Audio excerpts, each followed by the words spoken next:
20억 줄 테니 이혼하자. 남편은 고급 식당에서 수표를 밀어붙이며 차갑게 말했습니다. 결혼 생활을 한 장의 수표로 정리하려는 그의 모습에 아내는 놀라움을 감추지 못했습니다. 네, 이혼이라니? 그보다 대체 이 돈은 어디서 난 거야? 하지만 남편은 대답하지 않았습니다. 그날 밤 아내는 집안의 모든 CCTV 영상을 확인하기 시작했습니다. 그리고 찾아냈습니다. 남편의 충격적인 비밀과 거대한 음모를, 20억의 진짜 출처를 알게 된 순간 그녀의 복수가 시작되었습니다. 오늘의 이야기 시작합니다. 청담동의 최고급 레스토랑 하늘의 특별실이었습니다. 촛불이 식탁 위에서 위태롭게 흔들리고 있었습니다. 새하얀 식탁보 위에는 와인이 쏟아져 붉은 빛이 보석처럼 흩어져 있었습니다. 이민준이 숨막히는 듯 위소 단추를 풀며 자리에 앉았습니다. 윤서아가 물수건을 놓으며 물었습니다. 무슨 일이야? 갑자기. 당신 이런 곳은 싫어하잖아. 평소에 민주는 집 근처 백반집을 즐겨 찾았습니다. 민주는 와인 리스트를 훑어보며 마른 목소리로 대답합니다. 오늘이 마지막이니까 적어도 좋은 곳에서 식사하고 싶어서. 종업원이 주문을 받으러 오자 민주는 귀찮다는 듯 손짓으로 물렸습니다. 서아는 애써 미소를 지으며 말했습니다. 마지막이라니 무슨 불치병이라도 걸렸어? 농담이지. 무슨 소리야. 기념일인가? 또 내가 잊어버렸나? 서아가 머릿속으로 달력을 넘겨봐도 짐작 가는 날은 없었습니다. 민준이 안주머니에서 하얀 봉투를 꺼내 식탁 위에 툭 던졌습니다. 열어봐. 서아가 묵직한 봉투를 조심스럽게 열었습니다. 안에는 수표 한 장이 들어있었습니다. 0의 개수를 세던 서아의 눈이 동그래집니다. 서아의 목소리가 새끼 염소처럼 떨렸습니다. 20억, 이게 갑자기 무슨 일이야? 정교한 장난이네. 민주는 와인잔을 들고 단숨에 들이켜며 말했습니다. 위자료야. 목소리에는 한치의 감정도 실려있지 않았습니다. 서아는 망연자실한 얼굴로 되물었습니다. 위자료라니 무슨 소리야? 누가 누구한테 위자료를 준다는 거야? 손이 와들와들 떨려 수표를 제대로 들고 있을 수 없었습니다. 민주는 냅킨으로 입가를 닦으며 통보했습니다. 이혼하자. 순간 레스토랑의 소음이 거짓말처럼 사라졌습니다. 서아의 귀에는 오직 자신의 심장 소리만이 요란하게 울립니다. 나 요즘 컨디션이 안 좋아서 환청이 들렸나 봐. 민주는 손목 시계를 보며 대답했습니다. 아니, 똑똑히 들었을 텐데. 우리 이혼하는 거야. 마치 지루한 회의가 끝나기를 기다리는 사람 같았습니다. 서아는 자리에서 벌떡 일어났습니다. 의자가 끌리는 소리에 옆 테이블의 중년 부부가 놀라 이쪽을 쳐다봅니다. 서아는 부들부들 떨리는 손가락으로 민준을 가리키며 소리쳤습니다. 이민준 씨, 당신 지금 제정신이야? 민준은 스테이크를 썰면서 태연하게 대답합니다. 물론이지. 내 인생에서 지금이 가장 제정신이야. 포크가 접시에 부딪히는 소리가 서아의 신경을 날카롭게 긁었습니다. 서아의 목소리가 억누를 수 없이 커집니다. 갑자기 이혼이라니. 그런 법이 어디 있어. 가게 안의 시선이 두 사람에게 쏠렸습니다. 민주는 고기를 입에 넣고 우물거리며 말합니다. 갑자기가 아니야. 난 오래전부터 이날만을 기다려왔어. 아니, 언제부터. 나한테는 한마디도 없었잖아. 서아는 식탁에 손을 짚고 민준에게 얼굴을 들이밀었습니다. 민준은 어깨를 으쓱하며 말합니다. 말해봐야 뭐가 달라져? 어차피 내 의견은 중요하지 않으니까. 종업원이 조심스럽게 다가와 서아의 물잔에 물을 따랐습니다.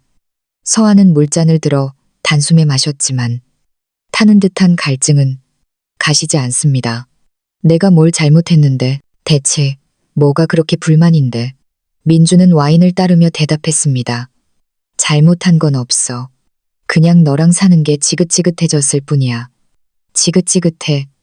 우리 결혼 생활이. 서아의 눈에 뜨거운 눈물이 차올랐습니다. 옆 테이블의 젊은 남녀가 수군거리며 휴대폰을 꺼내듭니다. 민주는 주위를 둘러보며 짜증스럽게 말했습니다. 목소리 좀 낮춰. 광고라도 하는 거야? 창피하지도 않아? 서아는 어이없다는 듯 웃었습니다. 뭐, 창피해. 지금 이런 상황을 만든 장본인이 할 소리야. 다리에 힘이 풀려 의자에 주저앉았습니다. 그때 민준의 휴대폰이 울렸습니다. 발신자를 확인하는 민준의 입가에 희미한 미소가 떠오릅니다. 서아가 날카롭게 물었습니다. 뭔데, 누구야? 민준은 휴대폰을 뒤집어 놓으며 성의 없이 대답합니다. 회사. 이 밤중에 회사에서 무슨 연락이 와? 요즘 바쁜 프로젝트가 있어서. 서아는 수표를 움켜쥐었습니다. 종이가 비명을 지르는 듯한 소리가 납니다. 그래서 고작 이 종이 쪼가리 한 장으로 우리 세월을 지워버릴 셈이야. 민주는 와인을 홀짝이며 비웃었습니다. 충분하잖아. 네가 평생 만져보지도 못할 돈이야. 서아는 구겨진 수표를 민준의 얼굴을 향해 던졌습니다. 필요 없어. 절대로 이혼 안 해. 민준은 차가운 눈으로 서아를 쏘아보았습니다. 그럼 어쩔 건데? 법정에서 진흙탕 싸움이라도 할 셈이야. 서아는 팔짱을 끼고 쏘아붙였습니다. 이유나 들어보자. 당신이 대체 왜 이러는지. 너라는 여자한테 질렸다고. 몇 번을 말하게 해. 민주는 다시 시계를 확인했습니다. 서아가 단도직입적으로 묻습니다. 설마 당신 여자 생겼어? 민주는 순간 망설였지만 이내 고개를 저었습니다. 어리석은 소리 하지 마. 그럼 뭔데? 내가 돈이라도 낭비했어? 돈 문제는 아니야. 우리 사이에 돈이 문제였던 적은 없잖아. 그럼 대체 뭐가 문제냐고. 서아는 식탁을 주먹으로 쿵쳤습니다. 그 순간 민준의 휴대폰이 다시 울렸습니다. 민준은 벌떡 일어나며 말합니다. 화장실 좀 다녀올게. 이런 중요한 때에 배가 아프다니. 금방 올게. 민준은 허둥지둥 자리를 떴습니다. 홀로 남겨진 서아는 사람들의 구경거리가 된 기분이었습니다. 그때 화장실 쪽에서 민준의 목소리가 들려왔습니다. 꿀이라도 떨어질 듯한 다정한 목소리였습니다. 응. 방금 이야기 꺼냈어. 서아는 자신의 귀를 의심하며 자리에서 일어났습니다. 아직 저항하고 있지만 곧 정리될 것 같아. 서아는 소리가 나는 쪽으로 천천히 발걸음을 옮겼습니다. 넌 걱정하지 마. 내가 전부 잘 처리할 테니까. 전화기 너머의 상대에게 미소 짓는 민준의 얼굴이 보였습니다. 방금 전까지 자신을 향하던 냉혹한 표정은 어디에도 없었습니다. 응. 알았어. 빨리 끝내고 그쪽으로 갈게. 사랑해. 전화를 끊고 돌아선 민준이 서아와 눈이 마주쳤습니다. 민준의 얼굴에 당황한 기색이 스쳐 지나갑니다. 민준은 주머니에 휴대폰을 쑤셔 넣으며 물었습니다. 뭐야? 언제부터 거기 있었어? 서아는 의심스러운 눈초리로 물었습니다. 그건 됐고, 당신이야말로 누구랑 통화한 거야? 민준은 시선을 피하며 얼버무립니다. 회사 동료야. 업무상 급한 용건으로. 민준은 서둘러 식탁으로 돌아갔습니다. 서아는 뒤를 쫓으며 따져 묻습니다. 지금 이 상황에 회사 동료랑 사랑이 넘치는 통화를 한다고? 민준은 의자에 앉으며 재촉했습니다. 그러니까 시간 낭비하지 말고 빨리 도장 찍으라고 하는 거잖아. 서아는 가방을 챙겨 들었습니다. 집에 가서 생각할래. 오늘은 대답 못해. 민준은 초조한 듯 말했습니다. 언제까지? 난 내일 중으로는 끝내고 싶은데. 서아는 믿을 수 없다는 듯 힘없이 웃었습니다. 우리가 함께 보낸 시간을 하루 만에 정리하라는 소리야? 민준은 지갑에서 카드를 꺼내며 말했습니다.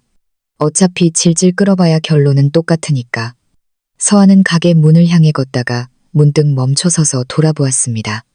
이민준 씨, 당신 뭔가 큰 착각을 하고 있네. 민준은 계산하던 손을 멈췄습니다. 무슨 뜻이야? 방금 그 목소리 똑똑히 들었어. 나한테는 한 번도 들려준 적 없는 목소리였어. 서아의 눈이 날카롭게 빛났습니다. 민준은 고개를 돌리며 무뚝뚝하게 대답합니다. 네가 잘못 들었겠지. 정말 그럴까? 의심 좀 그만해줘. 민준은 서둘러 계산을 마쳤습니다. 서아가 가게를 나설 때 무심코 유리창 너머를 보았습니다. 민준이 다시 휴대폰을 귀에 대고 미소 짓고 있었습니다.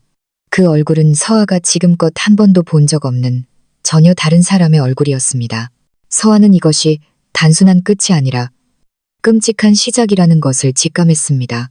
서아가 집 현관문을 열자 차가운 정적이 밀려왔습니다.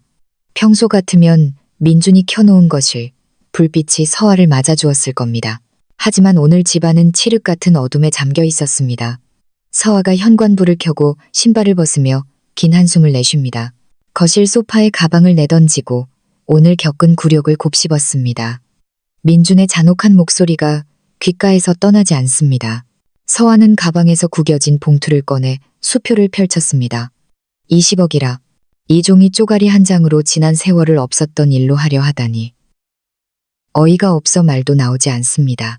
고작 과장 월급밖에 받지 못하는 민준이 언제부터 이런 거금을 손에 넣을 수 있게 된 걸까요? 서아는 지난 3개월간의 민준의 행동을 하나하나 되짚어보기 시작했습니다. 언제부턴가 민준의 생활 패턴이 완전히 바뀌어 있었습니다. 서아는 달력을 펼치고 빨간 펜을 들고 혼잣말을 합니다. 요즘 새벽에 야근이 늘었지. 민준이 늦게 들어온 날을 하나하나 표시하기 시작했습니다. 달력은 순식간에 섬뜩할 정도로 붉은 표시로 가득 찼습니다. 정시 퇴근을 목숨처럼 여기던 사람이었습니다. 서아는 지친 듯 침실로 올라가 민준의 옷장을 열었습니다. 며칠 전 빨래를 갤 때 코를 찔렀던 냄새를 떠올립니다. 서아는 민준의 양복 상의를 꺼내 코를 대고 냄새를 맡았습니다. 역겨울 정도로 달콤한 여자 향수 냄새가 희미하게 남아 있었습니다. 민준은 향수를 끔찍하게 싫어하는 사람이었습니다. 냄새에 비정상적으로 신경질적이어서 방향제조차 집에 두지 못하게 했습니다. 서아의 옷도 미친 듯이 확인했습니다. 몇몇 셔츠에서도 틀림없이 같은 향기가 풍겨왔습니다. 틀림없는 여자 향수야. 심장이 바닥으로 쿵 떨어지는 기분이었습니다. 설마 했던 의심이 점차 확신으로 바뀌어갑니다. 서아는 거실로 내려와 휴대폰을 들었습니다. 작년에 설치한 집안의 CCTV 영상을 보기 위한 기능을 사용합니다. 거실과 현관, 그리고 민준의 서재까지 총 3곳의 영상이었습니다. 서아는 지난 일주일치 영상에 눈을 고정했습니다. 며칠 전 새벽, 서재 영상에서 기묘한 장면을 발견합니다. 민준이 누군가와 즐겁게 영상통화를 하고 있었습니다. 소리는 들리지 않았지만 민준의 표정은 서아가 한 번도 본 적 없는 행복한 얼굴이었습니다. 이 새벽에 누구랑 통화하는 거지? 영상 속 시간은 새벽 2시를 가리키고 있습니다. 밤 10일시면 잠자리에 들던 민준이었습니다. 서아는 다른 날짜의 영상도 확인했습니다. 비슷한 시간대에 민준이 서재에서 몰래 통화하는 모습이 여러 번 찍혀 있었습니다. 서아는 주먹을 굳게 쥐며 확신했습니다. 뭔가 있어. 틀림없어. 서아는 민준의 서재로 향했습니다. 평소에는 들어가지도 않는 공간의 문을 망설임 없이 엽니다. 서아는 책상 서랍을 하나씩 열기 시작했습니다. 첫 번째 서랍은 흔한 사무용품으로 가득했습니다. 두 번째 서랍에서 명함 뭉치를 발견했습니다. 대부분 회사 명함인 가운데 낯선 이름 하나가 눈에 띕니다. 경영지원부 최윤아 과장, 민준과 같은 회사 직원이었습니다. 민준에게서 최윤아라는 이름을 들은 기억이 없습니다. 서아가 세 번째 서랍을 열자 여러 영수증이 쏟아져 나왔습니다. 이건 대체 뭐야? 고급 레스토랑이나 호텔 라운지에서 사용된 카드 영수증이었습니다. 한 번에 수백만 원이나 되는 금액입니다. 더욱 어이없는 것은 모든 영수증이 2인분으로 계산되어 있다는 것이었습니다. 회사 회식이라고 하기엔 너무 이상하잖아.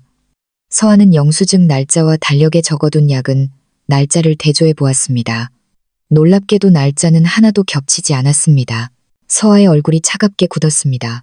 야근이라고 거짓말하고 누구랑 이런 식사를 하러 다닌 거지? 서아는 휴대폰으로 영수증을 하나하나 찍어두었습니다. 마지막 서랍을 여는 서아의 손가락이 떨립니다. 그 안에서 더욱 충격적인 것이 나왔습니다. 고급 보석점 영수증입니다. 서아는 영수증을 보고 입을 막았습니다. 500만 원짜리 다이아몬드 목걸이. 서아는 이런 목걸이를 받은 적이 없습니다. 그렇다면 이 목걸이의 주인은 누구란 말인가? 모든 조각이 하나의 끔찍한 그림으로 맞춰져 가고 있었습니다. 서아는 비틀거리며 서재 의자에 주저앉습니다. 다른 여자가 있었구나. 민준의 갑작스러운 이혼 통보도, 20억이라는 터무니없는 위자료도, 그동안의 모든 거짓말이 설명되었습니다. 결혼 생활이 이렇게 허무하게 끝을 고하려 하고 있습니다. 하지만 서한은 이대로 물러설 생각은 추호도 없었습니다. 서한은 수첩을 꺼내 펜을 들었습니다.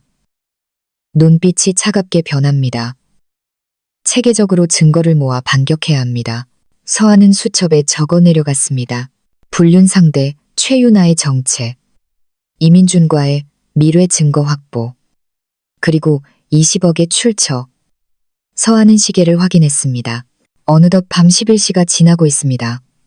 민준은 아직 집에 돌아오지 않았습니다. 분명 그 여자랑 같이 있겠지. 서한은 거실로 내려와 CCTV 화면을 켰습니다. 이제부터 민준의 모든 것을 감시할 셈입니다. 눈물은 이미 말라버렸습니다. 이제부터 피눈물을 흘려야 할 사람은 민준이었습니다. 진짜 싸움은 지금부터 시작되는 것입니다. 서한은 태블릿 화면에 지난 일주일치 CCTV 영상을 모두 띄웠습니다. 거실 식탁 위에는 민준의 출퇴근 시간을 빽빽하게 적어놓은 수첩이 펼쳐져 있었습니다. 서한은 형광펜으로 날짜를 동그라미 치며 중얼거렸습니다. 화요일, 그리고 목요일. 민준이 유독 늦게 들어오는 요일은 매우 규칙적이었습니다. 화요일과 목요일이 되면 민준은 저녁 6시에 집을 나서 밤 11시가 넘어 돌아왔습니다. 마치 누군가와 약속이라도 한 듯한 행동 패턴이었습니다. 서한은 화요일 저녁 영상을 다시 재생했습니다. 민준이 외출 준비를 하는 모습이 화면에 잡혔습니다. 거울 앞에서 넥타이를 몇 번이나 고쳐매고 왁스로 머리카락 한 올까지 정성껏 매만지고 있습니다. 급기야 낯선 향수까지 꺼내 목덜미에 뿌리는 모습이 포착되었습니다. 저 향수는 뭐지? 서한은 화면을 일시 정지하고 확대했습니다. 한 번도 본 적 없는 디자인의 향수병입니다. 서한은 곧장 욕실로 달려갔습니다. 민준의 세면대 위에 보란 듯이 새로운 향수병이 놓여 있습니다. 수십만 원은 좋게 할 고급 브랜드의 남성 향수였습니다. 서한은 향수병을 들고 냄새를 맡았습니다. 민준의 옷에 배어있던 바로 그 역겨운 냄새입니다. 서한은 다시 거실로 돌아와 목요일 영상을 확인했습니다. 이번에도 민준은 한껏 멋을 내고 있습니다. 평소보다 오래 샤워를 하고 가장 아끼는 양복을 꺼내 입었습니다. 누가 봐도 데이트에 나가는 차림입니다. 서한은 입술을 깨물며 결심했습니다. 오늘 당신 뒤를 밟아주겠어. 목요일 오후 5시. 서한은 아파트 근처 카페에 자리를 잡았습니다. 창가에 앉아 민준의 차가 나오기만을 오매불망 기다립니다. 정확히 6시 정각 민준의 검은색 세단이 주차장을 미끄러져 나왔습니다. 서한은 즉시 카페를 뛰쳐나와 택시를 잡아탔습니다. 서한은 다급한 목소리로 외쳤습니다. 기사님, 앞에 저 검은 차를 따라가 주세요. 기사가 백미러로 서한을 힐끗 보며 묻습니다. 무슨 일이라도 있으신가요? 아무튼 빨리요. 놓치면 안 돼요. 서하의 목소리가 날카롭게 떨렸습니다. 민준의 차는 평소 회사와는 정반대인 청담동 방향으로 향합니다. 30분쯤 지났을까요? 민준의 차는 청담역 근처의 한 고급 호텔 앞에서 멈췄습니다. 서하는 요금을 내고 차에서 내려 멀찍이 몸을 숨깁니다. 민준은 차에서 내려 호텔 로비로 들어갔습니다. 아이처럼 들뜬 발걸음입니다. 서하는 호텔 로비 구석의 긴 의자에 앉았습니다. 신문을 펼쳐 얼굴을 가리고 민준의 동태를 살핍니다. 민준은 로비 한쪽에서 휴대폰을 만지작거리며 누군가를 기다리고 있었습니다. 구두 끝으로 바닥을 톡톡 치는 모습이 몹시 초조해 보입니다. 잠시 후 엘리베이터에서 젊은 여자 한 명이 내려왔습니다. 여자를 본 민준의 얼굴이 환하게 밝아집니다. 서하는 신문지 너머로 여자를 뚫어지게 쳐다봤습니다. 저 여자구나. 키가 크고 스타일이 좋은 긴 머리의 여자였습니다. 민준이 여자에게 다가가자 여자는 기다렸다는 듯이 민준의 팔에 팔짱을 꼈습니다. 그 모습을 본 서하의 심장이 덜컥 내려앉았습니다. 서하는 이를 갈며 여자를 쏘아봅니다. 누가 봐도 민준보다 훨씬 어려 보였습니다. 민준과 여자가 호텔을 나서려 합니다. 서하는 재빨리 휴대폰을 꺼내 카메라 셔터를 눌렀습니다. 두 사람이 호텔 문을 나서는 모습, 민준이 여자의 어깨를 감싸는 모습, 서로를 보며 웃는 모습까지 하나도 놓치지 않고 찍었습니다. 두 사람은 호텔 근처의 고급 레스토랑으로 들어갔습니다. 서아가 민준의 서재에서 봤던 영수증에 바로 그 가게입니다. 서아는 레스토랑 입구에서 잠시 망설였습니다. 하지만 이대로 돌아설 수는 없었습니다. 서아는 조심스럽게 가게 안으로 들어갔습니다. 직원이 다가와 묻습니다. 몇 분이세요? 서아는 모자를 깊게 눌러쓰고 대답했습니다. 한 명이요. 가장 구석자리로 부탁해요. 다행히 두 사람은 서아의 자리에서는 보이지 않는 곳에 앉았습니다. 하지만 두 사람의 목소리는 똑똑히 들려왔습니다. 민준이 닭살 돋는 목소리로 말했습니다. 우리 유나, 오늘 왜 이렇게 예뻐? 서아는 지난 결혼 생활 동안 한 번도 들어본 적 없는 목소리였습니다. 최유나가 애교 섞인 목소리로 대답합니다.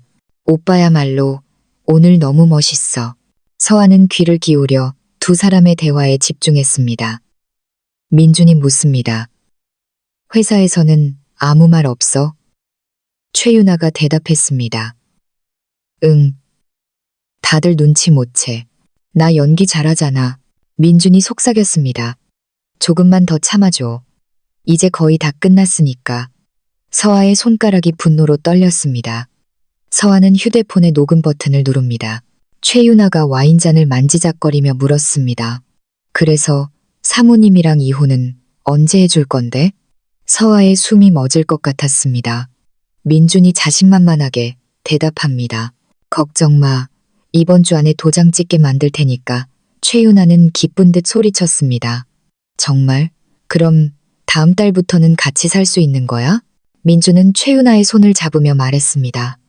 물론이지. 이 오빠만 믿어. 서아는 더 이상 참을 수 없었습니다. 자리를 박차고 일어나 화장실로 달려가 녹음을 멈춥니다. 거울에 비친 자신의 얼굴이 몹시 초라해 보였습니다. 서아가 자리에 돌아왔을 때 두 사람은 식사를 마치고 일어서는 중이었습니다. 민준이 카드를 내밀어 계산을 하고 최유나는 민준의 팔에 매달려 고마워라고 속삭이고 있습니다. 두 사람이 서아의 테이블 쪽으로 걸어왔습니다. 서아는 급히 메뉴판으로 얼굴을 가립니다. 심장이 미친 듯이 뛰었습니다. 다행히 두 사람은 서아를 눈치채지 못하고 지나쳐갔습니다. 서아는 가게를 뛰쳐나와 택시에 올라탔습니다. 집으로 돌아오는 내내 머리가 터질 것 같았습니다. 민준의 뻔뻔한 배신보다 더 큰 의문이 서아를 괴롭힙니다. 대체 20억이라는 돈은 어디서 나온 걸까? 단순한 불륜이 아닌 것은 분명했습니다. 그 배후에는 더 거대한 비밀이 숨겨져 있을 것이었습니다. 서아는 집에 도착해 사진과 녹음 기록을 복사했습니다. 그리고 수첩 첫 페이지에 이름을 씁니다. 최유나. 서아의 눈이 차갑게 빛났습니다. 이제 목표는 하나였습니다. 서아는 달력에 그려진 동그라미 표시를 날카롭게 쏘아보았습니다. 민준이 내일부터 3일간 부산으로 출장을 간다고 했던 날입니다. 이것이 모든 것을 파헤칠 절호의 기회였습니다. 서아는 태블릿을 켜며 중얼거립니다. 과연 진짜 출장일까? 서아는 민준의 회사 공식 홈페이지에 접속해 공지사항을 찾아봤습니다. 부산시와 관련된 프로젝트는 눈을 씻고 찾아봐도 없었습니다. 오히려 서울 본사에서 중요한 전체 회의가 예정되어 있었습니다. 서아는 코웃음을 쳤습니다. 역시 거짓말이었어. 출장은 핑계고 그 여자랑 미러 여행이라도 갈 셈이었겠지. 다음 날 아침 민주는 보란듯이 커다란 여행 가방을 끌고 나타났습니다. 평소와 달리 짐의 양이 훨씬 많습니다. 출장 다녀올게. 민주는 무심하게 그렇게 말하고는 현관을 나섰습니다. 서아는 속에서 치밀어 오르는 분노를 억누르고 억지로 미소를 지으며 배웅합니다. 민준의 차가 시야에서 사라지자 서아의 얼굴에서 미소가 사라졌습니다. 서아는 곧장 민준의 서재로 향합니다. 서재 구석에 묵직하게 자리 잡고 있는 작은 금고가 목표였습니다. 서아는 금고 앞에 쭈그려 앉아 비밀번호를 누르기 시작합니다. 민준의 생일, 아니네. 그럼 우리 결혼기념일. 몇 개의 숫자를 조합해 보았지만 금고는 꿈쩍도 하지 않았습니다. 그때 민준이 입버릇처럼 자랑하던 숫자가 머리를 스쳐 지나갔습니다. 대기업에 입사한 날짜입니다. 서아가 숫자를 누르자 삐소리와 함께 둔탁한 소리를 내며 금고 문이 열렸습니다. 서아의 심장이 거세게 맥박쳤습니다. 금고 안에는 서류 뭉치와 통장, 인감 등이 들어 있었습니다. 서한은 가장 위에 있는 서류철부터 집어들었습니다. 회사 자금이체 명세서라는 제목이 선명하게 보입니다. 서한은 의아해하며 서류를 넘겨보았습니다. 민준이 3개월 전부터 회사 자금 관리 업무를 담당하게 되었다는 내용이었습니다. 민준의 부서는 자금과는 아무런 관련이 없는 부서입니다. 서한은 다음으로 민준 명의의 개인 통장을 열었습니다. 통장을 펼친 서아의 눈이 경악으로 커집니다. 지난 3개월 동안 억 단위의 돈이 쉴 새 없이 입금되어 있었습니다.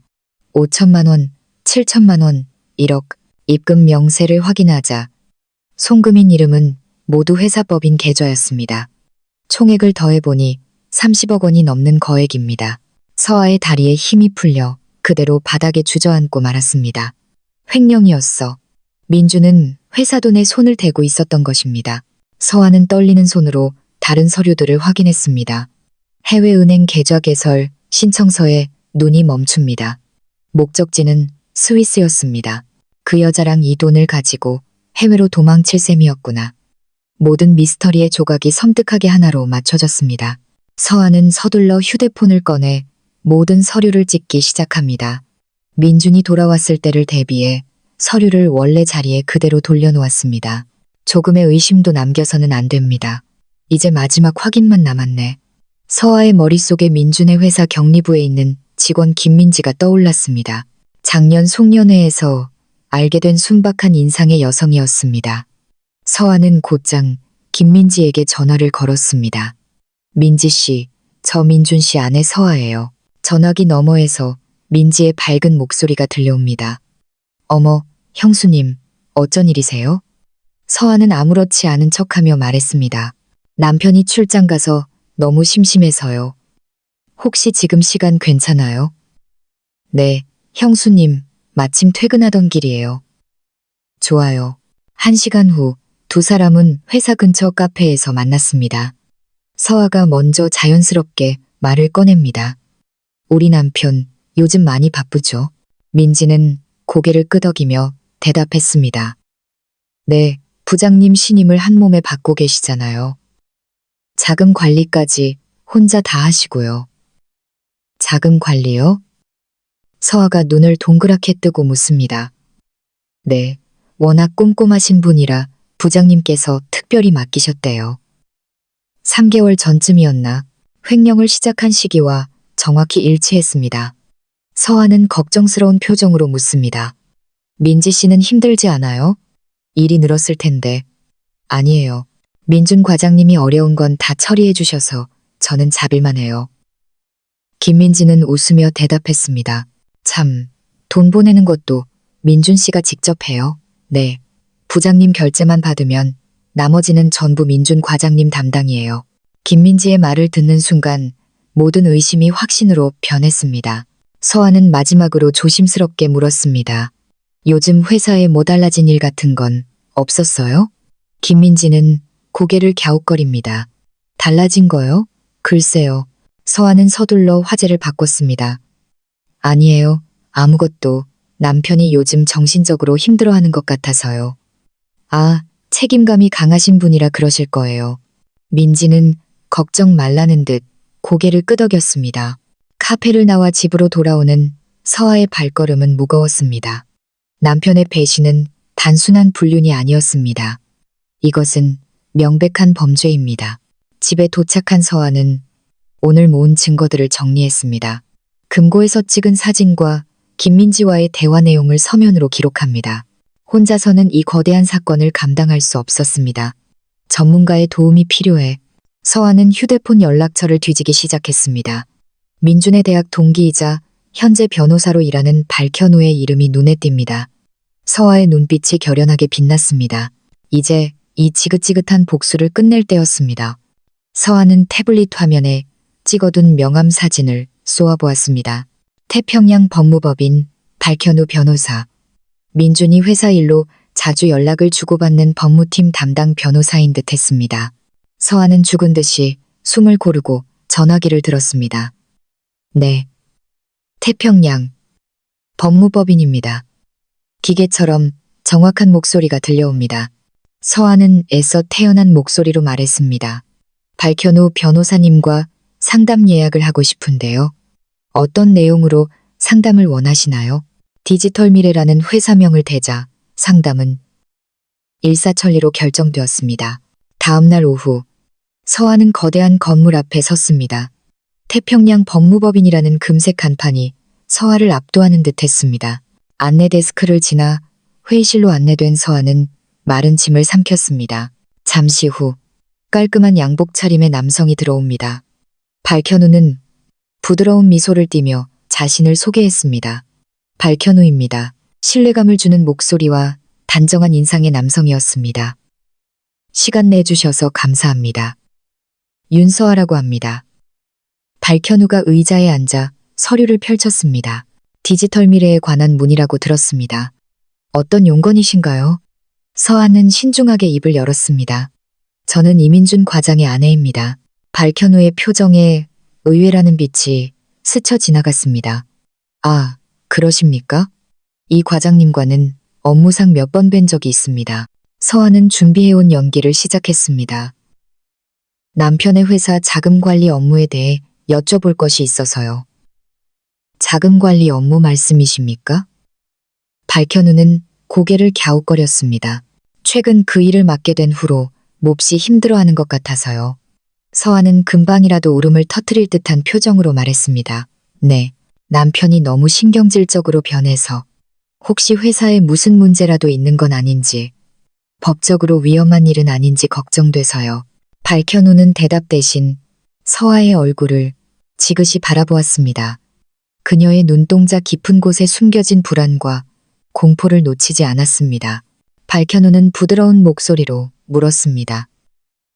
혹시 다른 문제가 있으신 건 아닙니까? 그의 배려심 있는 물음에 서아의 눈시울이 뜨거워졌습니다. 지금까지 억눌러왔던 감정이 무너져 내리는 것 같습니다. 사실은 서아는 떨리는 목소리로 입을 열었습니다. 남편이 저에게 이혼해달라고 합니다. 박현우의 표정이 놀라움으로 굳어졌습니다. 이혼 말씀이십니까? 위자료로 20억을 주겠다고 서아의 목소리가 가늘게 갈라졌습니다.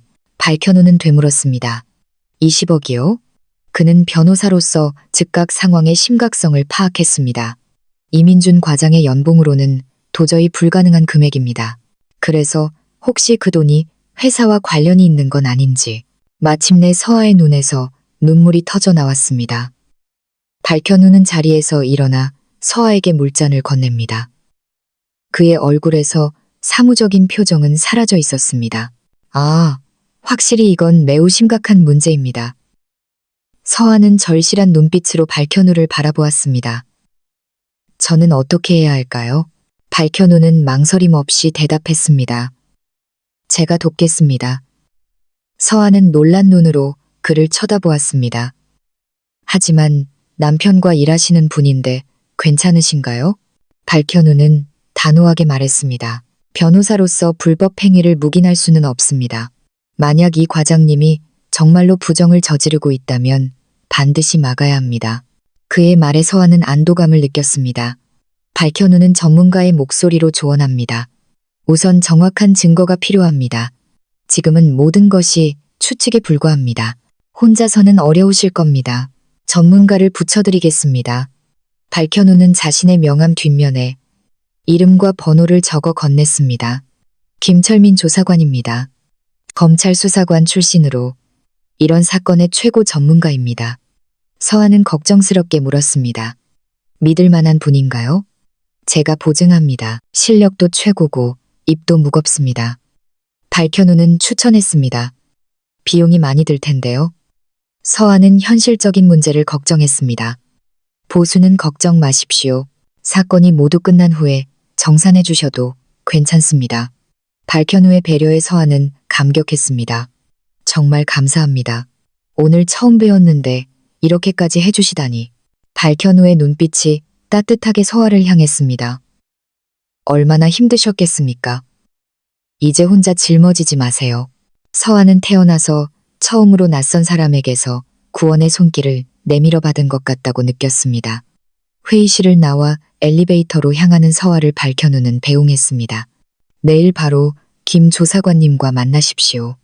제가 시간을 조율해서 연락드리겠습니다. 엘리베이터 문이 닫히기 직전 박현우는 서아를 향해 말했습니다. 서아 씨, 절대 지지 마세요. 제가 곁에서 돕겠습니다. 서아는 자신도 모르게 고개를 끄덕이며 희미하게 미소 지었습니다. 지옥 같은 시간 속에서 처음으로 한 줄기 빛을 본 기분이었습니다. 로비로 내려온 서아는 박현우가 적어준 이름을 지그시 바라보았습니다. 믿음직한 동아줄을 잡은 것 같아 마음이 놓입니다. 하지만 마음 한구석에서는 의문이 피어올랐습니다. 박현우는 왜 이렇게까지 나를 도와주는 걸까? 단순한 정의감에서일까? 아니면 그에게도 뭔가 다른 속셈이 있는 걸까? 지금의 서아에게는 선택의 여지가 없었습니다. 다음 날 오후, 서아는 을지로 근처의 낡은 사무실 건물 앞에 섰습니다. KD 조사 사무소라는 간판이 3층에 위태롭게 걸려 있었습니다. 박현우가 소개해준 해결사 김철민과의 대면이었습니다. 사무실 문을 열자 단정한 양복 차림의 남성이 일어나 서아를 맞았습니다. 중육중배였지만 매처럼 날카로운 눈빛을 가진 40대 중반의 남성입니다. 김철민은 손을 내밀며 자신을 소개했습니다. 김철민입니다. 박 변호사님께 말씀은 들었습니다. 목소리는 낮고 차분했지만 어딘가 압도되는 듯한 느낌이 들었습니다. 서아는 준비해온 서류철을 탁자 위에 올려놓았습니다. 지금까지 제가 모은 것들입니다. 김철민은 말없이 서류를 한 장 한 장 꼼꼼하게 확인해 나갔습니다. 민준과 윤아의 사진, 금고에서 확보한 횡령 증거, 음성 기록까지. 김철민은 서류에서 눈을 떼고 말했습니다. 아마추어 솜씨는 아니지만 대단하시군요. 하지만 이것만으로는 부족합니다. 놈들을 한 방에 보내려면 더 확실한 게 필요합니다. 서아는 침을 삼키며 물었습니다. 다른 무엇이 필요할까요? 이민준의 완벽한 동선, 불륜 상대와의 접촉 장소와 시간, 그리고 가장 중요한 것은 횡령한 돈의 흐름입니다. 김철민은 손가락으로 탁자를 가리키며 설명했습니다. 시간은 얼마나 걸릴까요? 한 달. 한 달이면 충분합니다. 김철민은 달력을 보며 말했습니다. 비용은 어떻게 되나요? 박 변호사님께서 전부 처리하시기로 했습니다. 신경 쓰지 마십시오. 김철민은 짧게 대답했습니다. 그날부터 지옥 같은 한 달이 시작되었습니다. 첫째 주, 김철민은 그림자처럼 민준의 뒤를 쫓았습니다. 서아 또한 집안의 CCTV로 민준의 모든 것을 감시했습니다. 서아는 수첩에 동선을 기록해 보고합니다. 화요일 저녁 6시 청담동 호텔입니다. 김철민은 호텔 로비에서 두 사람이 만나는 장면을 전문가용 카메라로 포착했습니다. 완벽하고 선명한 사진입니다. 김철민에게서 전화가 걸려왔습니다. 목요일도 같은 행동 패턴입니다. 매주 정기적으로 만나고 있군요. 서아가 대답했습니다.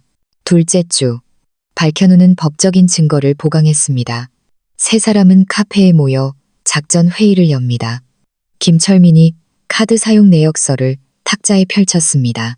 민준이 불륜 상대에게 매달 쓰는 돈입니다. 1억 원이 넘습니다. 명품, 해외여행, 실로 대단합니다. 서아는 입술을 깨물었습니다. 1억 원이요? 네, 최윤아의 월급으로는 도저히 불가능한 씀씀이입니다. 김철민은 분석 결과를 설명했습니다. 박현우가 법률적으로 조언합니다. 이것만으로도 명백한 스폰서 관계를 입증할 수 있습니다. 그날 밤 서아는 김철민에게 배운 대로 민준의 휴대폰을 손에 쥐었습니다. 민준이 샤워하는 짧은 시간 서아의 심장이 미친 듯이 뛰었습니다. 내년 봄 일 정리하고 스위스로 가자. 민준이 최윤아에게 보낸 메시지였습니다. 우리 둘만의 천국으로 널 여왕님으로 만들어줄게. 서아는 분노로 떨리는 손을 억누르고 증거를 저장했습니다. 셋째 주, 결정적인 증거가 잡혔습니다. 김철민이 민준의 은행 거래 내역을 추적하는 데 성공한 것입니다. 특별 창구 담당자를 통해 확인했습니다. 김철민이 보고했습니다. 서아는 다급하게 묻습니다. 어떤 정보를 얻었나요? 스위스 은행의 민준 명의의 비밀 계좌가 개설되어 있습니다. 박현우는 고개를 끄덕였습니다. 예상대로군. 이미 10억 원이 그 계좌로 넘어갔습니다. 김철민의 말에 서한은 현기증을 느꼈습니다. 10억이나요? 네. 지금도 매주 돈을 쪼개서 송금하고 있습니다. 박현우가 절박한 모습으로 말했습니다. 지금 당장 막아야 합니다. 김철민은 그를 제지했습니다. 아니요. 놈이 가장 방심하고 있을 때, 가장 높은 곳에 올라섰을 때 끌어내려야 합니다. 넷째 주, 서한은 김철민의 차에 소형 녹음기를 설치했습니다. 며칠 후 녹음기에서 민준과 유나의 불쾌한 대화가 들려옵니다. 회사 그만두는 거야, 당신? 다음 달까지야. 마지막으로 크게 한탕할 셈이야. 금액이 다른 거야? 위험하잖아. 걱정 마. 이것만 성공하면 우린 평생 억만장자야. 민준은 마지막 횡령을 계획하고 있었습니다. 한 달이 지났습니다. 세 사람 앞에 수십 장의 사진과 서류가 펼쳐졌습니다. 민준의 불륜과 횡령을 입증하는 완벽한 증거의 산입니다. 박현우는 만족스럽게 말했습니다. 이만하면 이민준은 재기 불능입니다. 그때 김철민이 의아한 듯 입을 열었습니다. 하지만 이상한 점이 하나 있습니다. 서아가 물었습니다. 뭐가요? 민준 외에도 누군가 다른 인간이 회사 내부 정보를 빼돌리고 있습니다. 매우 전문적인 수법으로요. 다른 인간이? 네, 보통 솜씨가 아닙니다. 김철민의 말에 박현우의 표정이 순간 희미하게 굳어졌습니다. 하지만 분노에 찬 서아는 그것을 눈치채지 못합니다. 서아는 의아한 듯 물었습니다. 그게 누굴까요? 김철민은 박현우를 힐끗 보며 대답했습니다. 글쎄요, 그건 좀 더 조사가 필요하겠습니다만. 한 달에 걸친 추적이 끝나고 서아는 복수를 위한 모든 무기를 손에 쥐었습니다. 이제 민준의 숨통을 끊을 때가 온 것입니다. 하지만 김철민이 던진 마지막 한마디가 마음에 걸렸습니다. 민준의 배후에 또 한 명의 배신자가 있다는 불길한 예감이 들었습니다. 박현우의 사무실을 나온 서아는 차가운 엘리베이터 문에 비치는 자신의 얼굴을 보며 방금 전의 대화를 필사적으로 되짚고 있었습니다. 김철민이 마지막에 던진 내부 정보를 빼돌리는 또 한 명의 인물이라는 말이 목에 걸린 가시처럼 남아 있었습니다. 그 말을 들었을 때 박현우의 표정이 순간 차갑게 굳었던 것을 서아는 놓치지 않았습니다. 서아는 아무도 없는 엘리베이터에 타면서 혼잣말을 합니다. 왜 그런 표정을 지었을까? 로비로 내려오는 내내 박현우에 대한 의심이 꼬리에 꼬리를 물고 피어올랐습니다. 처음 만났을 때부터 느꼈던 위화감의 정체가 조금씩 드러나는 듯했습니다. 너무 친절했어. 서아는 집에 도착하자마자 태블릿을 켰습니다. 스스로 박현우의 신상을 파보기로 한 것입니다. 검색창에 태평양 법무법인 박현우 변호사라고 입력했습니다. 기업 인수합병, 특히 적대적 M&A 전문 변호사라는 기사가 줄줄이 표시됩니다. 그의 화려한 승소 이력 속의 나칙은 회사 이름 하나가 눈에 띄었습니다. 테크밸리 인수합병 고문. 순간 서아의 심장이 덜컥 내려앉았습니다. 서아는 테크밸리를 다시 검색했습니다.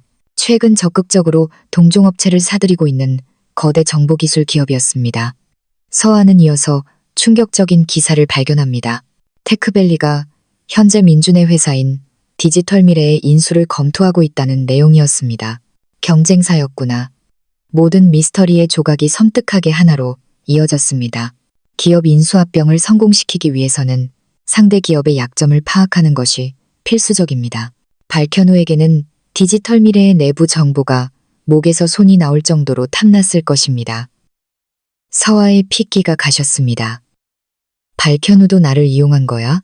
서아는 떨리는 손으로 김철민에게 전화를 걸었습니다. 김 조사관님, 부탁이 있습니다. 무슨 일이시죠? 김철민은 의아한 목소리로 물었습니다. 박현우 변호사에 대해 조사해 주세요. 전화를 끊은 서아는 테크밸리의 공식 홈페이지에 들어갔습니다. 임원 소개란 법무팀 고문 변호사 목록에 박현우의 이름이 선명하게 적혀 있었습니다. 역시 그랬어. 다음 날 오후 서아와 김철민은 카페에서 만났습니다. 김철민은 서류철을 꺼내며 말합니다. 조사 결과가 나왔습니다. 박 변호사는 테크밸리에 의한 디지털 미래 인수 계획의 중심 인물입니다. 서아는 입술을 깨물었습니다. 그럼 역시 저를 이용한 거군요. 하지만 이상한 점이 있습니다. 김철민은 고개를 저으며 다른 서류를 내밀었습니다. 박 변호사는 서아 씨를 만나기 훨씬 전부터 디지털 미래를 조사하고 있었습니다. 무슨 소리예요? 서아 씨가 없었어도 이미 다른 경로로 내부 정보를 빼내고 있었다는 겁니다. 서아의 머릿속은 더욱 혼란스러워졌습니다. 그럼 나는 왜 그건 직접 여쭤보셔야 할 것 같군요. 서아는 휴대폰을 들고 박현우에게 전화를 걸었습니다. 박 변호사님, 잠시 뵐 수 있을까요? 사무실로 오시겠습니까? 아니요, 밖에서. 어제 그 카페에서 뵙죠. 1시간 후 두 사람은 조용한 카페에서 마주 앉아 있었습니다. 박현우의 얼굴에서 평소에 여유 있는 미소가 사라져 있었습니다. 박현우가 먼저 입을 열었습니다. 무슨 이야기시죠? 서아는 차갑게 쏘아붙였습니다. 테크밸리. 그 이름만으로도 충분하겠죠. 박현우의 손에 들려있던 커피잔이 위태롭게 흔들렸습니다. 테크밸리라니. 당신이 그 회사 법률 대리인인 거. 다 알았어요. 박현우는 긴 한숨을 내쉬고 커피잔을 내려놓았습니다. 언제부터 아셨습니까? 어제요. 그래서 묻겠어요. 처음부터 저를 이용할 생각이었나요? 서아는 박현우의 눈을 똑바로 쳐다보며 물었습니다. 박현우는 잠시 침묵한 후 입을 엽니다. 솔직히 말씀드리면 처음에는 그랬습니다. 역시 서아의 입가에 쓴 웃음이 떠올랐습니다. 박현우는 초조한 듯 말을 이었습니다. 하지만 서아 씨를 만나고 모든 것이 변했습니다. 뭐가 변했다는 건데요? 진심으로 당신을 돕고 싶어졌습니다. 이건 연기가 아닙니다. 박현우는 서아의 손을 잡으려 했지만 서아는 차갑게 손을 뺐습니다. 그래서 디지털 미래 인수는 어떻게 된 건가요? 박현우는 의외의 대답을 했습니다. 그 계획은 중지되었습니다. 중지요? 이민준의 횡령이 발각되면서 디지털 미래는 빈 껍데기가 되었으니까요. 서아는 어이없다는 듯 물었습니다. 그럼 이제 저를 도울 이유도 없어진 셈이네요. 박현우는 서아를 진지한 눈으로 바라보았습니다. 아니요, 이유가 있습니다. 제가 당신을 좋아하게 되었으니까요. 갑작스러운 고백에 서아는 말을 잃었습니다. 현우 씨, 민준 같은 남자 곁에서 당신이 시들어가는 걸 더 이상 보고 있을 수 없습니다. 박현우의 진솔한 목소리에 서아의 마음은 복잡하게 흔들렸습니다. 서아는 정중하면서도 단호하게 선을 그었습니다. 마음은 감사하지만 지금은 그럴 여유가 없어요. 박현우는 안타까운 표정으로 말했습니다. 알겠습니다. 그럼 변호사로서라도 끝까지 돕게 해주세요. 그 대신 이제 당신에게는 어떤 것도 숨기지 않겠습니다. 약속합니다. 카페를 나서는 서아의 마음은 무거웠습니다. 박현우의 진심을 느꼈지만 또 다른 가면일지도 모른다는 의심을 지울 수는 없었습니다. 하지만 지금은 민준을 심판하는 것이 먼저였습니다. 그때 휴대폰이 울렸습니다. 김철민에게서 온 메시지입니다. 중요한 정보를 발견했습니다. 내일 긴급히 뵙고 싶습니다. 서아는 불길한 예감에 휩싸였습니다. 과연 어떤 진실이 또 서아를 기다리고 있는 것일까? 사흘 후 김철민에게서 다급한 연락이 왔습니다. 평소의 냉정함은 온데간데 없는 긴장된 목소리였습니다. 서아 씨, 지금 당장 사무실로 와주세요. 상황이 완전히 뒤집혔습니다. 서아의 심장이 덜컥 내려앉았습니다. 무슨 일이에요? 전화로는 말씀드릴 수 없습니다. 아무튼 오셔서 직접 보셔야 합니다. 김철민의 목소리에 서아는 겉옷만 걸치고 집을 뛰쳐나왔습니다. 1시간 후에 도착한 사무실은 평소와 달랐습니다. 모든 창문에 블라인드가 내려져 있었고 김철민의 얼굴은 돌처럼 굳어 있었습니다. 책상 위에는 수많은 서류와 사진이 마치 폭풍이 휩쓸고 간 것처럼 어지럽게 흩어져 있었습니다. 무슨 일이에요? 어젯밤 메시지를 보고 한숨도 못 잤습니다. 서아는 의자에 앉아 걱정스럽게 물었습니다. 김철민은 깊은 한숨을 내쉬고 말했습니다. 서아 씨, 마음 단단히 먹으세요. 이건 우리가 상상했던 것보다 훨씬 거대한 이야기입니다. 이민준의 회사는 단순한 정보기술 기업이 아니었습니다. 김철민은 서류 뭉치 하나를 서아 앞으로 밀었습니다. 서아는 서류를 들여다봤지만 알아볼 수 없는 숫자와 암호 같은 회계 용어뿐입니다. 이게 대체 뭐예요? 디지털 미래의 진짜 자금 흐름입니다. 이 회사는 거대한 검은 돈을 세탁하기 위한 창구였습니다. 김철민의 말에 서아의 얼굴이 새하얘졌습니다. 자금 세탁이요? 네. 그리고 이민주는 그 조직의 핵심을 담당하는 실행부대의 일원이었습니다. 김철민은 또 다른 증거 자료를 탁자 위에 펼쳤습니다. 그럼 남편이 횡령한 돈도 전부 조직의 돈이에요. 민주는 대담하게도 조직의 돈에 손을 댄 겁니다. 김철민은 서류철 가장 깊숙한 곳에서 사진 한 장을 꺼냈습니다. 그리고 이 모든 것을 배후에서 조종하는 진짜 주인이 있습니다. 사진에는 고급 세단에서 내리는 60대 후반의 남성이 찍혀 있었습니다. 이 남자야말로 회장이라 불리는 장태산입니다. 한국 지하경제의 대통령이죠. 장태산이요? 서아는 처음 듣는 이름이었습니다. 디지털 미래는 물론이고 수십 개의 기업을 거느린 괴물입니다. 서아의 머릿속에 번개처럼 한 회사의 이름이 스쳐 지나갔습니다. 그럼 테크밸리도. 그렇습니다. 테크밸리 또한 장태산의 것입니다. 서아의 온몸에서 핏기가 가시는 듯한 기분이었습니다. 그럼 발현우 변호사도 발현우도 장태산의 수하일 가능성이 높습니다. 서아는 믿을 수 없다는 듯 중얼거렸습니다. 나를 도와준 게 아니었어. 아마 서아 씨를 이용해서 무언가를 찾으려 했던 거겠죠. 김철민은 마지막 서류를 서아 앞에 내밀었습니다. 그것을 본 서아의 눈이 찢어질 듯 커집니다. 자신의 아버지 윤태식의 사진이 붙어있는 낡은 문서였습니다. 서아의 목소리가 뱀처럼 갈라졌습니다.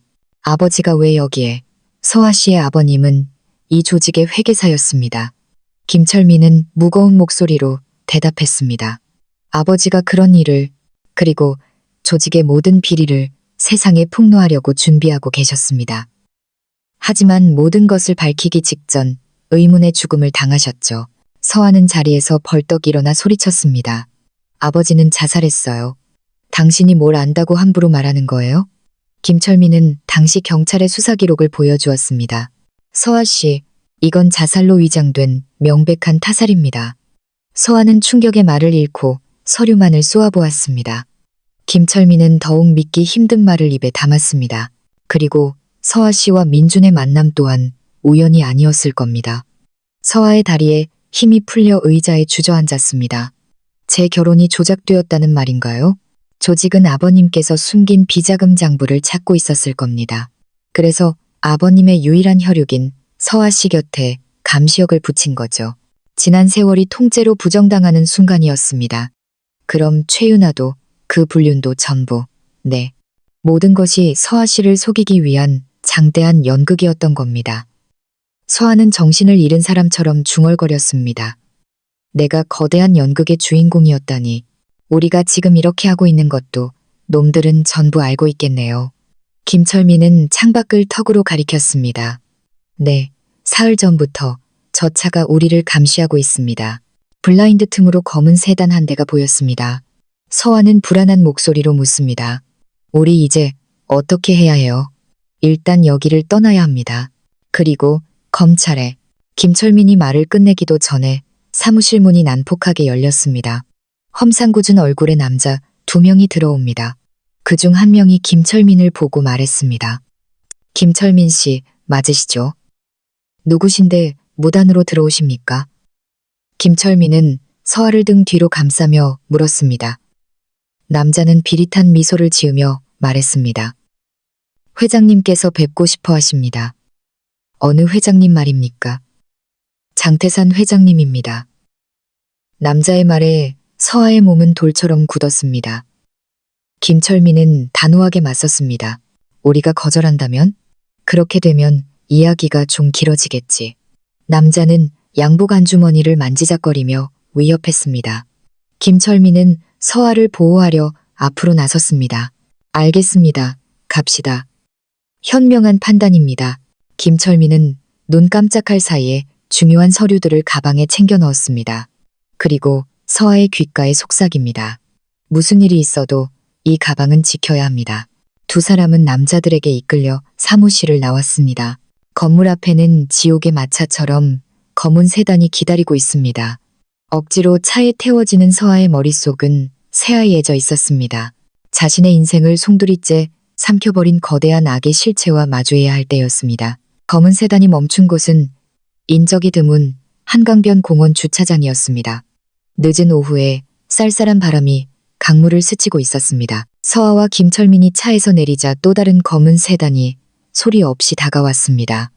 뒷좌석 문이 열리고 잘 차려입은 회색 양복을 입은 노인이 내립니다. 날카로운 눈빛의 60대 후반의 남성이었습니다. 남자는 낮은 목소리로 자신을 소개했습니다. 장태산입니다. 겉보기에는 평범한 노신사였지만 온몸에서 뿜어져 나오는 위압감은 감출 수 없었습니다. 장태산은 서아를 보고 기분 나쁜 미소를 지었습니다. 서아 양, 실제로 보는 건 처음이군. 저를 아세요? 서아는 경계하며 물었습니다. 알고 말고. 자네 아버님 덕분에 아주 오래전부터 알고 있었지. 장태산의 말에 서아의 몸은 차갑게 굳었습니다. 아버지 이야기가 왜 나오는 거죠? 윤태식. 실로 아까운 인재였지. 우리 조직에 없어서는 안 될 남자였는데 말이야. 그때 김철민이 서아를 등 뒤로 감싸고 앞으로 나섰습니다. 용건만 간단히 하시죠. 장태산은 김철민을 위아래로 훑어보며 말했습니다. 김철민 조사관, 자네도 제법 만만치 않은 놈이라고 들었네. 하지만 이제 손 뗄 때가 되지 않았나? 장태산이 손짓하자 검은 양복의 사내들이 두 사람을 빈틈없이 에워쌌습니다. 무엇을 그만두라는 거냐? 김철민이 물었습니다. 장태산의 목소리가 얼음처럼 차가워졌습니다. 그 쓸데없는 뒷조사 말이다. 더러운 건지 깨끗한 건지 일일이 확인하지 않으면 직성이 풀리지 않는 그런 어리석은 짓은 이제 그만두라는 말이다. 서아는 떨리는 목소리로 외쳤습니다. 아버지를 당신이 죽였죠? 죽였다니 말이 험하군. 장태산은 어깨를 으쓱하며 대답했습니다. 자네, 아버지가 먼저 우리를 배신하려 했다. 하필이면 경찰의 꼬리를 치려 했으니 말이야. 그래서 죽인 거잖아요. 서아의 목소리에 분노가 서렸습니다. 장태산은 날카롭게 웃었습니다. 은혜를 원수로 갚았으니 자업자득이라는 거겠지. 아, 맞다. 자네와 민준의 결혼을 내가 주선해 준 것도 은혜라면 은혜일 수 있겠군. 서아는 거대한 망치로 머리를 얻어맞은 듯한 충격을 받았습니다. 왜 그런 짓까지 한 거죠? 자네 아버지가 아주 중요한 것을 숨겼거든.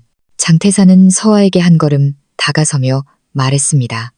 당연히 하나뿐인 딸인 자네에게 넘겼을 거라 생각했지. 하지만 몇 년을 기다려도 아무것도 나오지 않더군. 자네는 정말 아무것도 모르는 멍청이였던 거야. 서아는 고개를 저으며 외쳤습니다. 나는 아무것도 받은 게 없어. 아무것도. 장태산은 부하에게 눈짓했습니다. 남자가 손목시계 하나를 꺼내 서아의 눈앞에서 흔들어 보입니다. 발현우가 차고 있던 바로 그 시계였습니다. 발현우 변호사도 지금 우리 손안에 있다. 서아는 필사적으로 물었습니다. 현우 씨한테 무슨 짓을 한 거예요? 지금은 아직 숨은 붙어 있지. 하지만 자네가 고집을 부린다면 어떻게 될지 보장은 못하겠군. 서아는 거대한 벽 앞에 선 듯한 무력감을 느꼈습니다. 원하는 게 뭐죠? 간단하다. 지금까지 모은 증거 전부 없었던 일로 해줘. 장태산은 조건을 제시했습니다. 그렇게 하면 자네, 김철민, 발현우, 전원 살려주지. 김철민이 물었습니다. 우리가 거절하면 자네 아버님처럼 되겠지. 한강 물고기 밥이 될 뿐이야. 장태산은 날카롭게 웃었습니다. 선택의 여지는 없었습니다. 서아는 시간을 벌기 위해 말했습니다. 생각할 시간을 주세요. 좋다. 내일 밤까지 답을 가져와. 장태산은 등을 돌리며 서아의 귓가에 속삭였습니다. 자네 아버지가 목숨과 맞바꾼 물건이다. 집 어딘가에 반드시 있을 테니 눈을 크게 뜨고 다시 한번 찾아보는 게 좋을 거야. 장태산과 부하들이 차를 타고 떠나갔습니다. 차가운 강바람만이 남은 공원에서 서아는 한동안 움직일 수 없었습니다. 김철민이 걱정스럽게 묻습니다. 괜찮으십니까? 현우 씨가 위험해요. 우리 때문에. 우선 여기를 벗어납시다. 집에 돌아온 서아는 지친 듯 아버지의 유품 상자를 열었습니다.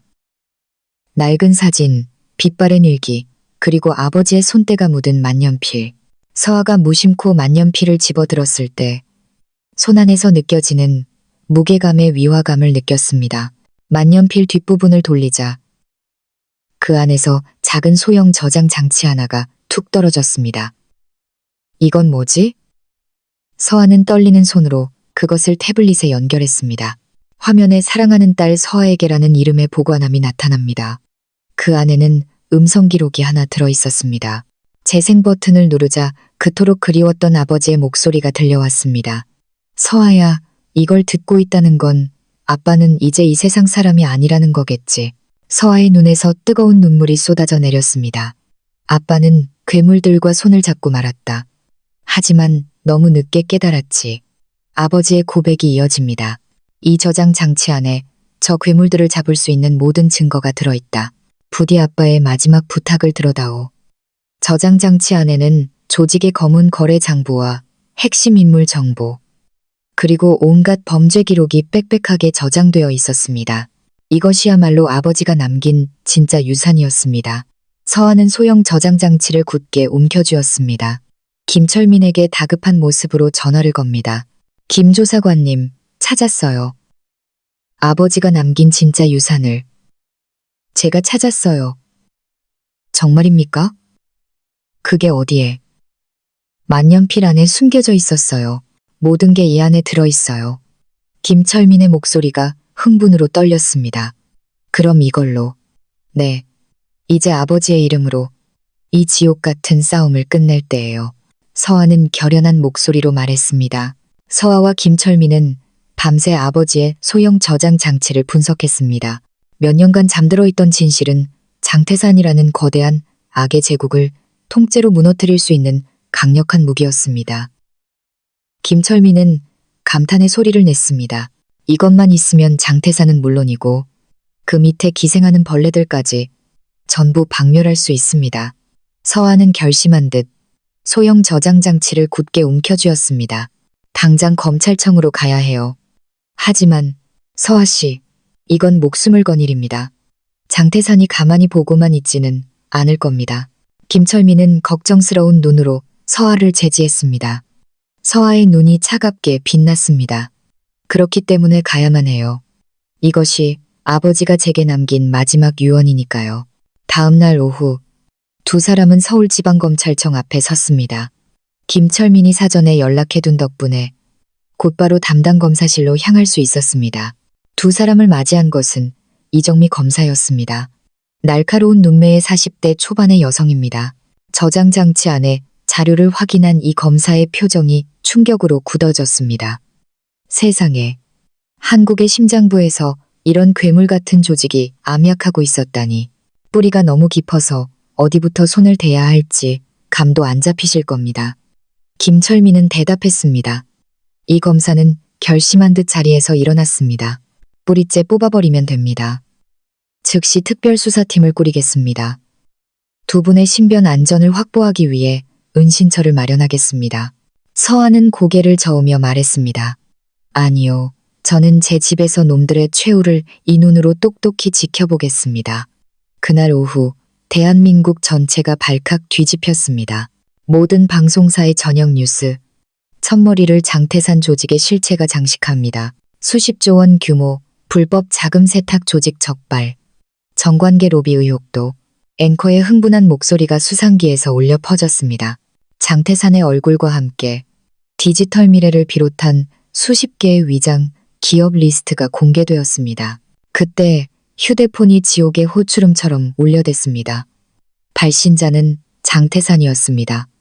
장태산은 얼음처럼 차가운 목소리로 말했습니다. 서아, 감히 내 뒤통수를 쳐? 약속 시간은 내일 밤 아니었나? 회장님, 당신은 처음부터 약속 따위 지킬 생각이 없었잖아요. 당신이야말로 내 아버지와의 약속을 지키지 않았잖아. 이건 전쟁이야. 당신과 나 둘 중 하나가 죽어야 끝나는 전쟁. 서아는 날카롭게 쏘아붙였습니다. 장태산은 이를 갈며 말했습니다. 반드시 후회하게 해주지.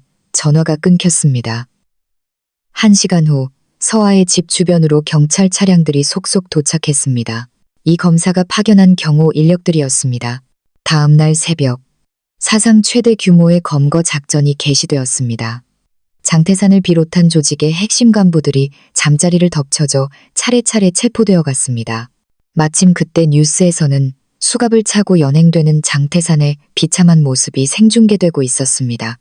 김철민은 안도의 한숨을 내쉬며 말했습니다. 이걸로 정말 끝났습니다. 오후에는 발현우가 구출되었다는 소식이 전해졌습니다. 서아가 병원으로 달려가자 다행히도 발현우는 큰 부상은 입지 않은 상태였습니다. 발현우는 서아의 손을 잡으며 말했습니다. 서아 씨가 제 목숨을 구해줬습니다. 괜찮으세요? 괜찮고 말고요. 그나저나 정말 해내셨군요. 괴물을 잡으신 거예요. 서아는 담담하게 대답했습니다. 저 혼자 한 일이 아니에요. 아버지와 함께 잡은 거예요. 민주는 어떻게 되나요? 발현우는 조심스럽게 물었습니다. 조직의 꼭두각시였다는 사실이 밝혀졌어요. 최윤아라는 여자에게 심리적으로 조종당한 피해자였다고 하더군요.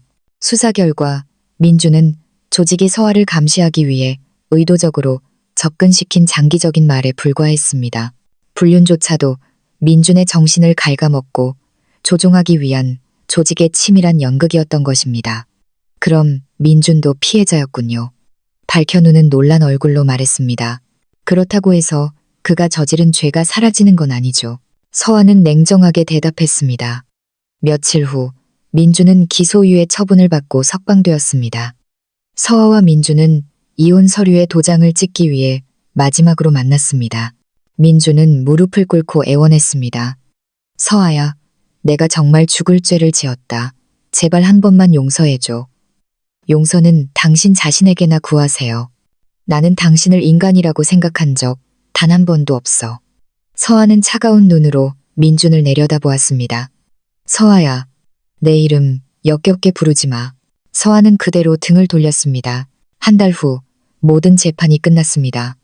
장태산은 무기징역을, 나머지 조직원들도 모두 엄중한 심판을 받았습니다. 서아는 아버지의 죽음의 진상을 밝히고 빼앗겼던 모든 것을 되찾았습니다. 국회에 증인으로 출석해 아버지의 명예를 회복시켰고 조직으로부터 받은 천문학적인 배상금으로 새로운 인생을 시작할 준비를 마쳤습니다. 디지털 미래 또한 정상화의 길을 걷기 시작했습니다. 모든 폭풍이 지나간 후 서아는 비로소 완전한 자유를 손에 넣었습니다. 지옥 같은 거짓 인생을 끝내고 이제야 비로소 자기 자신을 위한 진짜 인생을 시작하게 된 것입니다. 서아는 창문을 활짝 열어젖히고 쏟아지는 햇살을 온몸으로 맞았습니다. 그로부터 반년 후 서아는 청담동 빌딩 최상층에 있는 자신의 사무실에서 서울의 야경을 내려다보고 있었습니다. 유리창에는 정의와 진실을 위한 시민연대라는 글자가 힘찬 필체로 새겨져 있습니다. 그녀가 받은 피해 대가로 세운 약자들을 위한 성이었습니다. 김철민이 서류철을 들고 방에 들어와 보고합니다.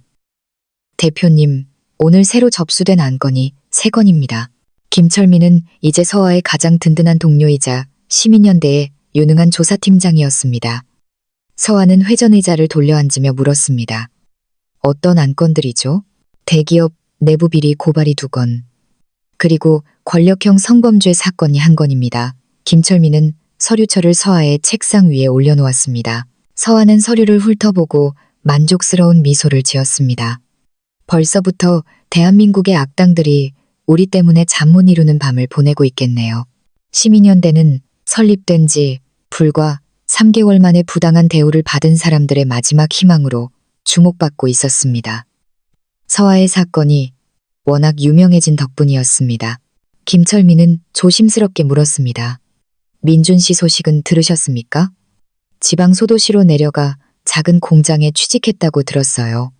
서아는 무심하게 대답했습니다. 민준은 서울을 떠나기 전 서아에게 구구절절한 사죄의 말이 담긴 긴 편지를 보내왔었습니다. 서아는 그 편지를 읽지 않고 찢어버렸습니다. 그녀에게 민준은 더 이상 분노의 대상조차 아니었습니다. 혼자 괜찮을까요? 그의 인생은 이제 그의 것이죠. 제 인생과는 아무런 상관없어요. 그녀의 목소리에는 과거에 대한 한치의 미련도 남아있지 않았습니다.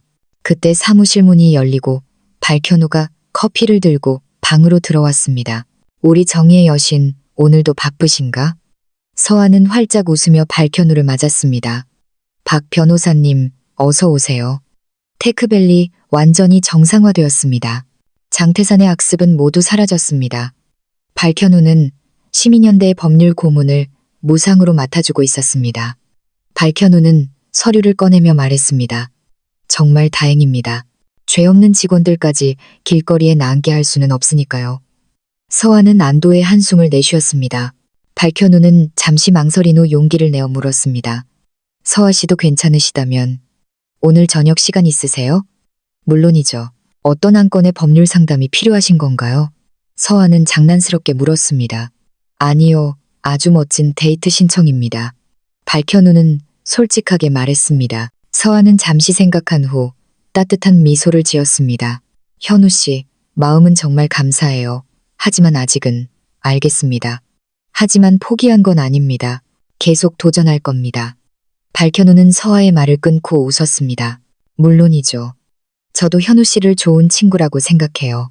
서아는 다정하게 대답했습니다. 발현우는 아쉬워하면서도 서아의 의사를 존중했습니다. 오후, 서아는 혼자 아버지의 묘를 찾았습니다. 아버지, 저 지금 정말 행복해요. 서아는 묘비 앞에 앉아 속삭였습니다. 아버지께서 목숨 걸고 지키려 했던 세상을 이제 제가 지키고 있어요. 서아는 아버지가 진정으로 물려주고 싶었던 것이 무엇이었는지 이제야 비로소 깨달았습니다. 그것은 돈이 아니라 불의에 맞설 수 있는 뜨거운 심장이었던 것입니다. 그때 바람이 불어 서아의 머리카락을 부드럽게 쓰다듬었습니다. 마치 아버지가 대답해주고 있는 것 같았습니다. 서아는 자리에서 일어나 아버지의 묘에 깊이 고개를 숙였습니다. 집으로 돌아오는 길, 휴대폰에는 새로운 제보 전화가 쉴 새 없이 울려대고 있습니다.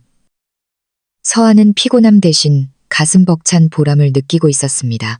밤, 서아는 집에서 혼자 차를 마시며 창밖을 내다보고 있었습니다.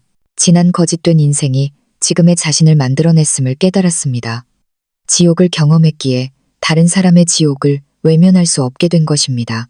서아는 아버지의 유품인 만년필을 꺼내 일기를 썼습니다. 오늘도 누군가의 희망이 될 수 있었던 하루였다. 아버지, 감사합니다. 저에게 이 세상 무엇과도 바꿀 수 없는 진짜 유산을 남겨주셔서. 서아는 이제 누군가의 아내도 조직의 감시 대상도 아니었습니다. 그녀는 오직 윤서아 자신으로서 세상의 어둠을 밝히는 등불로 다시 태어난 것입니다. 창밖의 별이 유난히 반짝이는 밤이었습니다. 서아는 그 별을 바라보며 다짐했습니다. 앞으로도 결코 멈추지 않을 것이라고. 그리고 언젠가 모든 상처가 아물면 새로운 사랑도 시작할 수 있을 거라고. 하지만 서두를 생각은 없었습니다. 지금의 자유롭고 당당한 자기 자신이 너무나도 소중했기 때문입니다. 서아의 진짜 인생은 이제 막 찬란한 막을 올린 참이었습니다. 서아의 이야기는 배신과 절망으로 시작되었지만 용기와 정의로 마무리되었습니다. 남편의 갑작스러운 이혼, 통보와 거액의 위자료는 단순한 불륜이 아니라 거대한 음모의 시작이었습니다. 하지만 서아는 포기하지 않고 진실을 파헤쳤습니다. 가장 충격적이었던 것은 자신의 인생 전체가 조작된 각본이었다는 사실이었습니다. 아버지의 죽음부터 결혼까지 모든 것이 거대한 범죄 조직의 계획이었던 것입니다. 하지만 아버지가 목숨을 걸고 남긴 증거를 통해 서아는 조직을 무너뜨릴 수 있었습니다. 진정한 승리는 복수가 아닌 새로운 시작이었습니다. 서아는 받은 상처를 딛고 일어나 다른 사람들을 돕는데 자신의 삶을 바친 것입니다. 아버지가 물려준 유산은 돈이 아니라 정의를 구하는 마음이었습니다. 때로는 가장 어두운 순간이 새로운 빛을 발견하는 계기가 되기도 합니다. 서아처럼 우리 모두 시련이 닥쳐와도 굴하지 않고 당당히 맞서 나갈 수 있기를 바랍니다.